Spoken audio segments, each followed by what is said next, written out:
What is good, everybody? Today we are picking up a 3.91 welded diff for the E36. That is part of the preparation for the drift event. So yeah, I'm a little bit in a rush because I got to meet this guy in an hour and the drive is an hour away.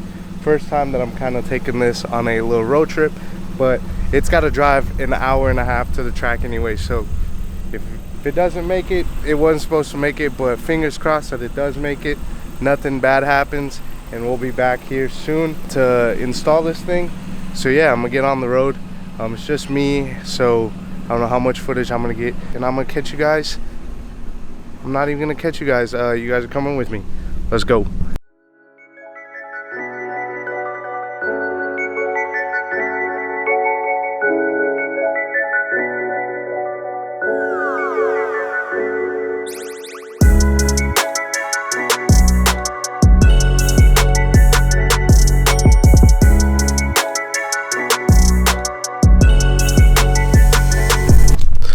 Just arrived, guys. That was quite literally probably the worst drive I've ever had in this car, or maybe there was one time close, but I mean the traffic was all right, but it was far, and I've also got a broken tail light or a brake light, and like there's so many cops in Atlanta.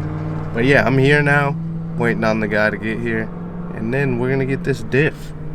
There we have it, guys. The diff is in here. The person I bought it from, he was saying, oh yeah, the diff bushings are fine. So then I get here and I literally touched them and they fell out. So this install is gonna take a little bit longer, but it's fine. It's nothing that I haven't done. So yeah, I'm gonna have to take these old diff bushings out, which they're halfway out. They're pretty old, so I feel like I could just hammer these out, or maybe I'll have to burn them. And then I've got to get fluid inside of them because there's no fluid. We've got to get fluid inside the diff. I'm either gonna run OEM ones, definitely not rev shift. I want to run something else just to give it a try, because this still makes a little bit of noise when you let off the gas sometimes. So I might try something else. I'm gonna do a little bit of research, but I ended up getting it for $20 cheaper. Anyways, we got the diff, so now I'm gonna head back home, catch you guys there, and I'm gonna let you guys know what the next step is. Back at the house, I'm about to get this diff inside, and then we're gonna leave it to another day where I'm gonna fill up the fluid. I'm going to get those bushings ordered. So yeah.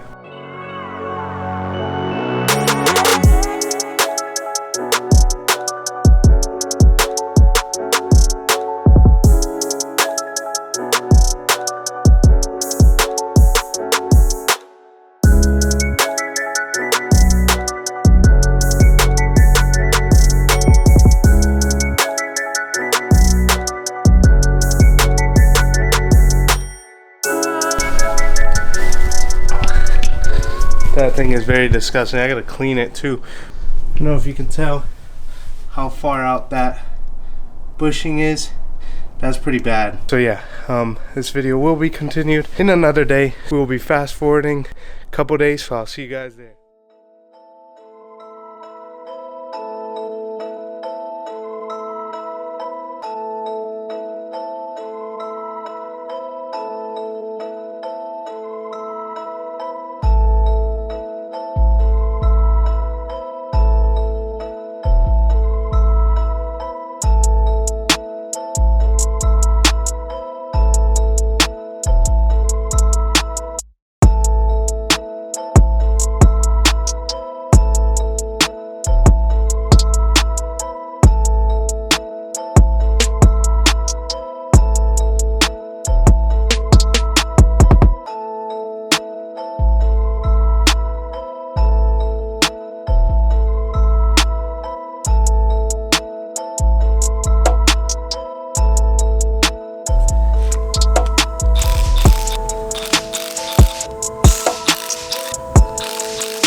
So I really didn't want to make this video 2 parts, but something happened out of my control and I really can't do anything about it at this current time. So yeah, as you can see, the car is looking very sad.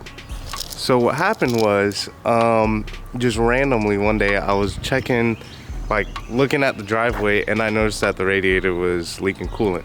It needs a new radiator. Luckily I had that Mishimoto lifetime warranty. So one's already on the way. That's the reason why this video isn't 2 parts. And it's actually better because the video is already pretty much long enough. I don't like to make too long of videos.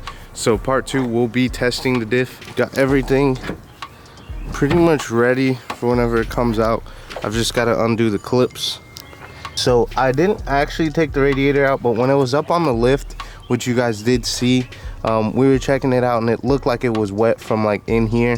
So that's why we suspect that it is leaking from the radiator, but it wasn't any of the hoses up here. So my guess was that it had to be the radiator, but I also cannot end this video without saying thank you to my homie Jordan. Jordan, if you're watching this, appreciate you letting me use your space, your tools, because this install would have taken a whole lot longer if I didn't do it that way. So yeah, big shout outs to you. I'll actually link his channel below. He has a project car Mustang, so if you guys want to go check that out. Also, if you're wondering why the bumper came off, is because I had to drain the fluid and I could not reach it because I couldn't jack it up because this hill's like on a slant. So there's a lot of reasons why I couldn't do things that made me have to take the bumper off. But the point of the story is the radiator is coming, part 2 is coming, and I hope you guys enjoyed this first part. If you guys did, leave a like, leave a comment, and don't forget to subscribe for more new video every single Friday at 1 p.m. I appreciate all the support. I see the numbers going up. We're going up to the top. Let's go.